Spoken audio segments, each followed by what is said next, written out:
Hello, I disregard me being all in my chest, honey, and you being in my chest. Disregard every bit of this moment. I'm trying to drive, honey, on this freeway. This is not working out.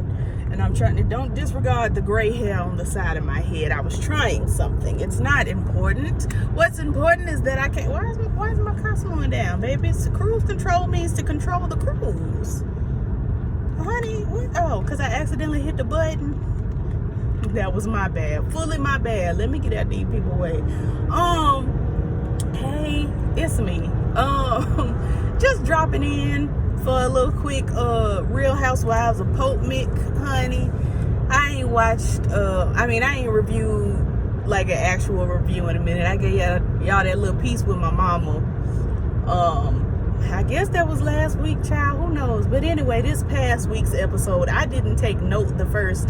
I didn't really plan to record today, but I'm on this road, and I said, well, let me make use of this daylight, honey, because it's fleeting.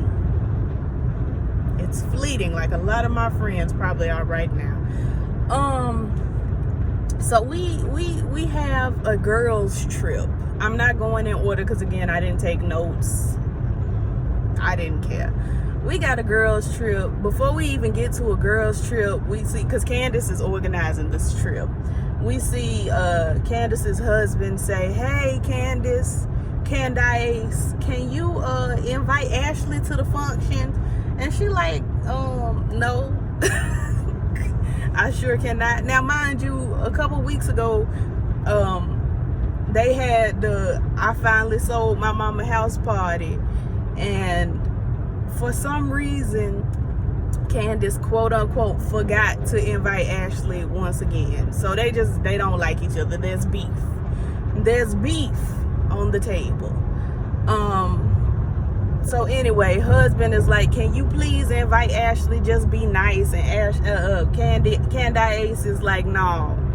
And she don't. She just straight up don't. Now, Ashley is done had this baby child. She done had little, what his name, Dylan. Little Dylan, he's precious, just a precious little baby, just brand new, honey, just brand spanking new. Giselle had done went over to the house, child, and said, hey girls, let me look upon your baby. And she looked upon the baby. She ain't hold him or nothing, because you know we in a pants denim. So she didn't hold the baby, but she looked upon him. And I'm sorry, girl, I'm on this road. I'm trying to make sure everything is well on this road. But yeah, she was like, what a cute baby. He don't look like Dean. Dean being the first baby. What she really wanted to say is he don't look like Michael, because Dean, when he was first born, looked exactly like his daddy. But he looked exactly like his daddy do today, right now, at 68 years old. So, but then he growing out of looking just like his daddy. Now he's starting to look like a baby, and we thank God for it. Anyway, Dylan had a bowel movement, a big one, honey. I know he felt better when he was through with that. And it was all up his back like babies do. And Giselle was just, oh my God, like she ain't got 3 kids. Child, babies do that. That's what they do. That's a part of their doing. Babies do. So Giselle was pretending like she was freaked out, child. I ain't had time for it. But anyway, she invites Ashley to the girls' trip. Okay. I mean, you can't invite nobody to my function, but whatever, child. Just for TV. Ashley is looking like, girl, I really don't want to be there because, number one, I don't like Candace, and number two, I literally just had this baby. Literally just. I mean, immediately, like 3 days ago, maybe a week. I think they said the baby was a week when Giselle went to look at him. Now, let me tell you something. I personally, if I had a week-old baby, wouldn't let Giselle in my house. Who knows what Giselle and Robin done been? Child, they done been all over creation.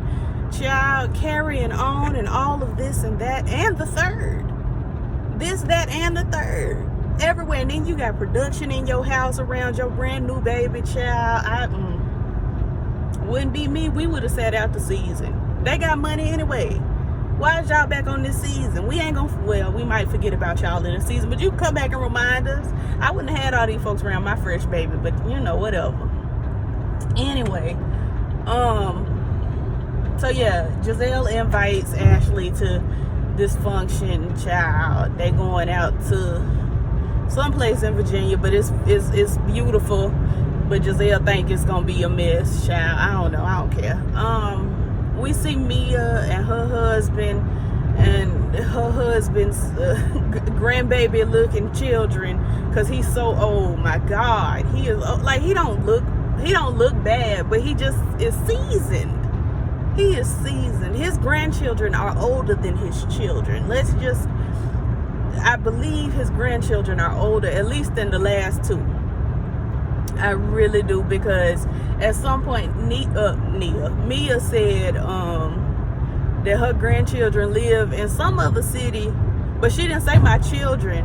She didn't say my stepchildren and you know, our grandchildren. She said the grandchildren. So the grandchildren got to be old enough to live on their own or something going on. Anyway, I'm doing too much figuring, and I'm supposed to be telling y'all what happened. Again, excuse the angles, child. I'm driving. I'm just literally on this road, just out here. I hope you can't see nobody's license plate. Yeah, license plate, because that was not my intention. But I just want y'all to know I'm driving.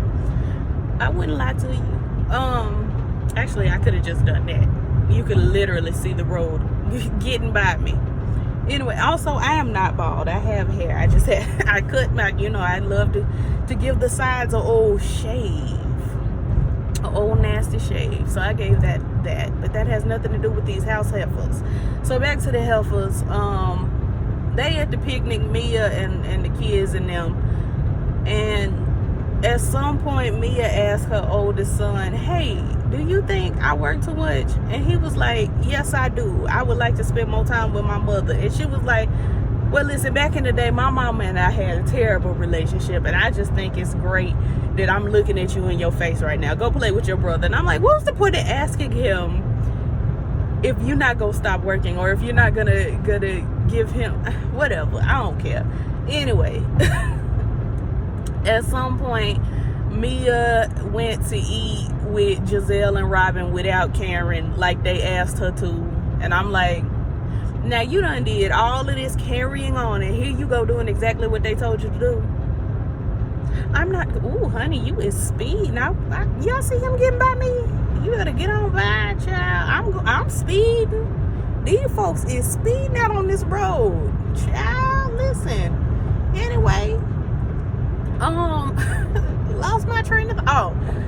She did all that carrying on, talking about, I'm going to have my assistant pencil you in, and unless you want to talk business, we have nothing to quote unquote talk about, and blah, blah, blah. And then here you go, showing up to the function without Karen, just trying to be goody best friends with the green eyes. I just don't understand. It don't make sense to me. Child, it don't make sense. It don't make sense. Why? It seems like she wants to get in with the light-skinned heifers, and that's not looking good for me. I'm not saying I don't like Mia, because I still think she alright. I think she's good to shake up the show. But girl, it's not looking. It's not looking right. It's looking like you gonna do whatever when they say jump, you gonna say, you don't tell me to jump. How high? Like, girl, it's not for me. It wasn't for me. It just wasn't. But anyway, for some reason, Robin done put on some heels and a bodysuit, child, and her cat, her cooch was squeezed up in that bodysuit, and she felt like telling us. And I was like, Robin, you could have just put on a nice blouse, honey, a blouse and some jeans. You didn't have to put on a bodysuit to go out to eat with your secret lesbian lover and Mia. You ain't have to do all that. It was just odd. But they go eat or talk. Honey, we ain't see them eat, I don't think. But I heard Giselle order some jerk wings, so I assume they ate at some point. But they was drinking, and Mia gets to talking about her family life, her home life, and how She got taken away from her family because her dad was abusive to her stepmother, and she tried to break it up, and he pushed her into the TV, and she was bleeding, and she went to school bleeding, and they came and picked her up, and very sad, very terrible. And then Robin, this bothered me. Now, it might have just bothered me for the sake of bothering me, but it bothered me that she was just like, my husband's parents both died. Like, did we know that? We knew they died. We knew they died like around the same time, kind of together, and that he had a situation where he had to move in with Robin and her family when they were like teenagers. But did we know they had died of AIDS? Was that something she just felt like, excuse me, it's raining, honey, I had to hit that wiper and it's loud. Was that something she just felt like she should share on national TV with this woman that you didn't like last week without talking to Juan about it? It was odd. I guess, child, I don't know. I might just be being sensitive. I don't know. But anyway, so we find out that both of Juan's parents passed away due to AIDS from intravenous drug use, heroin. And Mia says, that her father also passed away the same way, AIDS and heroin. And Robin was just like, ma'am, that's not a whoop there it is moment. She was giving a whoop there it is face, like, girl, I identify, like, ma'am, I feel for Juan and I feel for Mia. I don't feel for Robin. Praying for her though. And her cooch, I guess, in that outfit. Anyway, so we get on the bus. We get ready to go on this trip, and Candace got this bus with this stripper pole. Everybody gets on the pole. Now, at some point, I'm gonna try to remember to insert a picture here of Giselle and Robin sitting at the bike of the bus looking like just two lightest skinned, greenest eyed lesbians just sitting back. They just look like they are together, and it's okay, y'all just come on out. Ain't nobody gonna be mad. I mean, no, I was gonna say Jamal and Juan might be mad, but they probably won't. It's fine. Y'all kids probably ain't even gonna be mad. It's fine. Just come on out that closet, cause we looking at y'all. Anyway, everybody takes a turn on the pole. At some point, Robin said that she let Juan inseminate her, or attempt to inseminate her, because he wants her to have a baby, and he really wants girls. And that bothers me when you specifically want a gendered child. First of all, that child might be born the gender that you thought it was, and then you find out, hey, this baby ain't that gender. Like, or you could really, really want this specific gender, and then you just don't have that gender. Now what you gonna do? What you gonna do? What if she gets pregnant and it's another boy? Now y'all got 3 boys and you wanted a girl. Now what? Y'all gonna send the boy back? Anyway, so at some point Robin says that she let Juan do these nasty things to her. I don't know why she would let him do that. She don't like, anyway. And for some reason, Candace felt the need to pass that information across the bus over to Wendy, who gets up and is dropping it like it's hot, and and I'm just like, girl, this is not the first baby Robin would have by Juan. It's like, this would be the 3rd. This ain't like brand new information. This is not the first time this has happened. But here we are, just dropping it like it's hot, and carrying on Wendy with these braids, and her baby hairs were ancestor hairs, just gigantic swoops of hair, and I didn't understand what was going on. She had on a little bodysuit outfit. I don't know. Anyway, Wendy gets on the pole. Everybody got on the pole. Karen got on the pole. I was like, I didn't need to be a part of that. But really, I didn't need to be a part of anybody on the poll. Robin, I didn't need to see. Giselle, I didn't need to see. Candace, I didn't need to see. Mia, they was talking about, ooh, she been on the poll before. I didn't see good poll performance. I didn't see P-Valley in none of them. None of the girls were giving Mercedes Last Dance. None of them. Uncle Clifford would have kicked every one of them out the paint. It just wasn't giving. Anyway, they get to where they was going, honey, whatever little destination in Virginia, and it's cute. It's real cute. The house is nice. You know how we on these trips we pick the rooms. So Candace has picked Mia, Robin and Jazwan. They gonna stay in the main house, and then Wendy, Karen, I forgot to mention that Skyle is here because she ain't really make a big splash this episode, but she's here.